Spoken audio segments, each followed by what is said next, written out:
Welcome again everyone. तो अभी हम लोग कुछ डिस्पर्शन के टॉपिक्स को कवर करेंगे जो कि आपके लिए बहुत इंपॉर्टेंट है, तो आप लोग वीडियो लास्ट तक देखिएगा। डिस्पर्शन में हम बेसिकली जो है आपके 5 टॉपिक्स को कवर करते हैं: range, inter quartile range and quartile deviation, mean deviation and standard deviation. ठीक है, और आपका जो होता है कोफिशिएंट ऑफ वेरिएशन भी इसमें आता है। तो याद रखिएगा डिस्पर्शन में क्या क्या टॉपिक्स पढ़े जाते हैं आपके।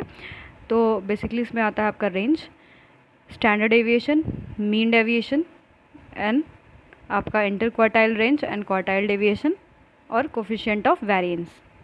ठीक है, कोफिशिएंट ऑफ वेरिएंस और वेरिएंस से आपके 2 क्वेश्चन बनते हैं आपके पेपर में, तो वो भी हम आगे देखेंगे।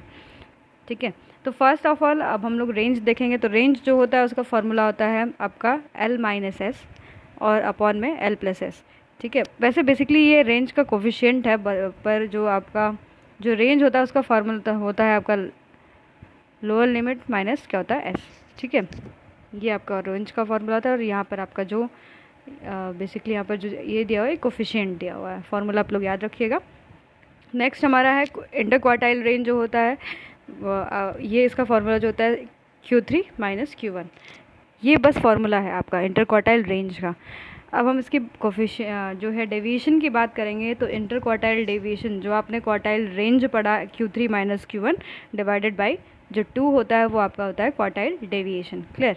अब नेक्स्ट हमारा जो है कोफिशिएंट ऑफ क्वार्टाइल जो डेविएशन होता है वो आपका होता है Q3 माइनस Q1 अपॉन में Q3 प्लस Q1। इसको मैं बहुत ज़्यादा डिटेल आउट नहीं कर रही हूँ क्योंकि आपके एग्ज़ाम के लिए जो फार्मूला है वो बहुत इंपॉर्टेंट है। तो आप लोग फार्मूला पे बेसिकली जो है एम्फेसिस करिए और जो मैं इंपॉर्टेंट चीज़ें बता रही हूँ उसको आप लोग नोट कर लीजिएगा। ठीक है, तो आपको अभी तक मैंने क्या क्या बताया है। रेंज बताया है, रेंज का फार्मूला होता है L माइनस एस, और जो आपका इंटर क्वार्टाइल जो रेंज होता है Q3 माइनस Q1 होता है, और जो आपका क्वार्टाइल डेविएशन होता है वो Q3 माइनस Q1 अपॉन 2 होता है, और कोफिशिएंट ऑफ क्वार्टाइल जो डेविएशन होता है वो Q3 minus Q1 upon Q3 plus Q1 होता है। ठीक है, अब नेक्स्ट जो है हम देखेंगे mean deviation. Very important, most important इसको कहेंगे। इसको हम अर्थमेटिक एवरेज ऑफ डेविएशन भी कहते हैं। इसका नाम है arithmetic average of deviation. Question paper में पूछा गया तो जो मीन डेविएशन होता है उसको हम किस किस जो है आपके सेंट्रल टेंडेंसी से डिराइव निकाल सकते हैं। तो याद रखिएगा मीन और मीडियन से निकाल सकते हैं, मोड से हम इसे नहीं निकाल सकते, और इसमें कभी भी प्लस और माइनस में वैल्यू नहीं आती है। तो जो मीन डेविएशन होता है वो हम किससे निकाल सकते हैं? मीन से और मीडियन से। तो हम थोड़ा उसका फॉर्मूला देख लेते हैं। अगर हम मीन मीडियन से निकालते हैं तो क्या होगा, मीन से निकालते हैं तो क्या होगा। तो मीन डेविएशन आपका जो निकलता है, mean deviation from mean median, तो क्या होगा आपका, हम समेशन करेंगे x जो आपकी वैल्यू दी रहती है उसमें से माइनस m कर देंगे, यानी m आपका क्या है यहाँ पर मीडियन। यानी यहाँ पर हमने किस सीरीज़ का देख रहे हैं? Individual series. ठीक है, इंडिविजुअल सीरीज़ मतलब आपका अनग्रुप्ड डाटा होता है, उसमें हम जो है पहले उसका मीन निकालेंगे, और मीन निकालने के बाद हम क्या करेंगे? x माइनस m करेंगे, फिर उसके बाद उसका सम और डिवाइडेड बाई n। n क्या होता है? Number of terms. अगर हम आपके बेसिकली जो है ग्रुप डाटा की बात करते हैं तो ग्रुप डाटा में हमें क्या गिवन होता है? फ्रीक्वेंसी गिवन होती है। जब उसमें फ्रीक्वेंसी गिवन होती है तो हम क्या करते हैं? x माइनस एम, यानी अब हम पहले मीन निकालेंगे। मीन निकालना हमें पता है क्या होता है आपका, जो आपके ग्रुप डाटा के लिए। तो ग्रुप डाटा के लिए मैंने आपको बेसिकली प्रीवियस वीडियोज़ में जो है फार्मूला को एक बार बताया, आप लोग उसको जाके देख लीजिए।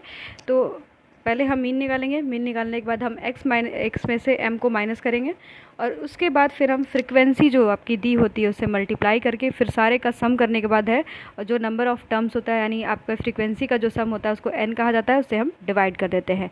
तो ये जो फार्मूला है आपकी किसके लिए है? डिस्क्रीट सीरीज़ के लिए, और आपके ये इंडिविजुअल सीरीज़ के लिए है। अब हम मीन जो है आपके मीन डेविएशन फ्रॉम मीन निकालेंगे, तो हम बेसिकली जो आपका फार्मूला अभी आपने मिडिल वाला देखा था उसमें यही फार्मूला लगेगा, समेशन x माइनस एक्स बार। एक्स बार मतलब आपको क्या होता है? मीन, और डिवाइडेड बाई n। ठीक है, अगर हम जो है डिस्क्रीट सीरीज़ के लिए निकालते हैं, यानी आपका ग्रुप डाटा जिसको बोलते हैं, तो उसके लिए निकालते हैं तो क्या हो जाता है? x minus x bar upon n। n जो है आपका क्या होता है? सम ऑफ फ्रीक्वेंसी होती है, और उसमें याद रखिएगा ये जो आपका f होता है मल्टीप्लाई हो जाता है आपके डिस्क्रीट सीरीज़ में। डिस्क्रीट सीरीज़ में दोनों में आप देखेंगे तो f का मल्टीप्लिकेशन देखने के लिए आपको मिलेगा।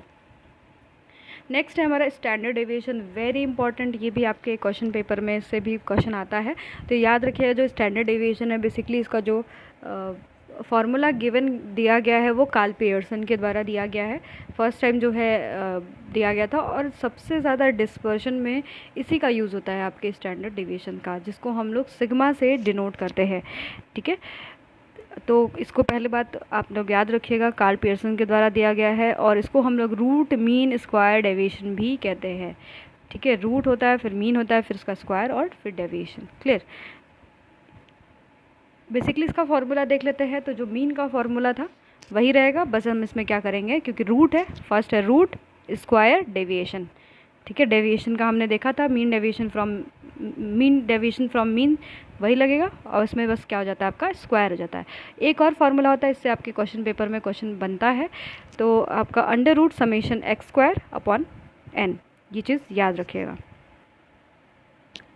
ठीक है, अब ये तो हमारा जो था अभी हम लोग किसके लिए देखे थे, अनग्रुप डाटा के लिए। अभी आगे हम और चीज़ें देखेंगे, आपका जो इनडायरेक्ट मेथड है वो भी देखेंगे।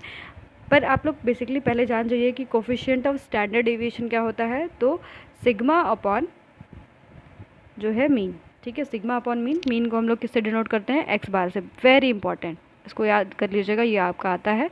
कोफिशिएंट ऑफ स्टैंडर्ड डेविएशन होता है सिग्मा अपॉन एक्स बार।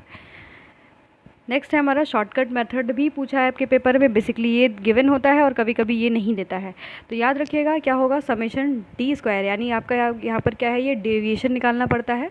डेविएशन कैसे निकालते हैं, एक हम अज्यूम्ड मीन लेते थे, फिर उसके बाद निकालते हैं। तो summation D square upon N minus D square upon N का होल स्क्वायर। ठीक है, ये हम माइनस करते हैं, फिर हमारा ये शॉर्टकट मेथड होता है हमारे मीन निकालने का। डायरेक्ट ये फार्मूला पूछता है, तो आप लोग इस फार्मूले को जो है एक बार देख लीजिए। अंडर रूट क्या है, summation D square upon N minus जो है समेशन डी स्क्वायर, जो आपका समेशन डी अपॉन एन का होल स्क्वायर है। यहाँ पर आपका होल स्क्वायर और यहाँ पर जो है डायरेक्ट स्क्वायर का यूज़ किया गया है। और डेविएशन कैसे निकालते हैं, जो एक्स की वैल्यू दी रहती है और एक अज्यूम्ड मीन लेते हैं, उसमें से हम जो है डेविएशन उसको निकाल सकते हैं।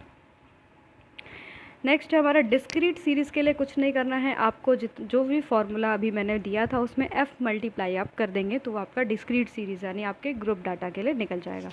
तो आपने देखा था क्या था, root square deviation, root square deviation के बाद क्या करेंगे हम, f का उसमें मल्टीप्लाई कर देंगे, है ना। यहाँ पर फ्रीक्वेंसी क्या होती है, मल्टीप्लाइड हो जाती है हमारे डिस्क्रीट सीरीज़ के लिए।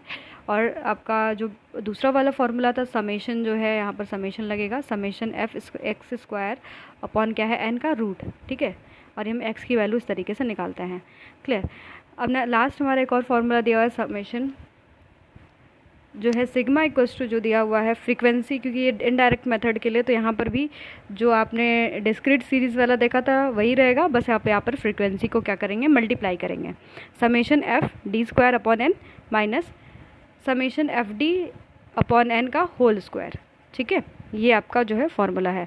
अब हम नेक्स्ट जो है वेरिएंस देख लेते हैं। वेरिएंस को बहुत बार पूछा जाता है, कभी कभी जो है स्टैंडर्ड जो डेविएशन दिया होता है और हमें वेरिएंस निकालना होता है।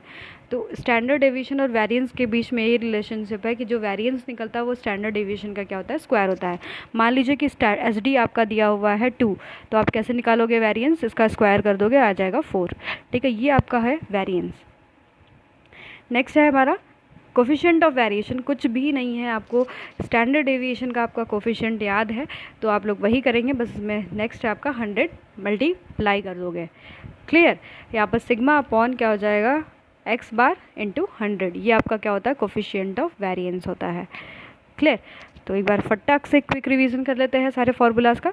तो हमने अभी जो फार्मूलाज देखे बेसिकली वो आपका पहले रेंज का देख लेते हैं। तो रेंज में हमने क्या देखा, L माइनस एस, और हमने कोफिशिएंट रेंज का क्या देखा, L माइनस एस अपॉन क्या होता है, L प्लस एस। ठीक है, ये आपका रेंज का फॉर्मूला होता है। नेक्स्ट है हमारा जो क्वार्टाइल डेविएशन जो होता है, क्वार्टाइल डेविएशन, पहले हम इंटर क्वार्टाइल डेविएशन देखते हैं, तो Q3 माइनस Q1, क्योंकि क्वार्टाइल जो होता है वो 4 पार्ट्स में डिवाइडेड होता है। बेसिकली 3 लाइन खींचते हैं, Q1 Q2 और ये होता है Q3, तो Q3 माइनस Q1 करते हैं तो ये क्वार्टाइल आता है।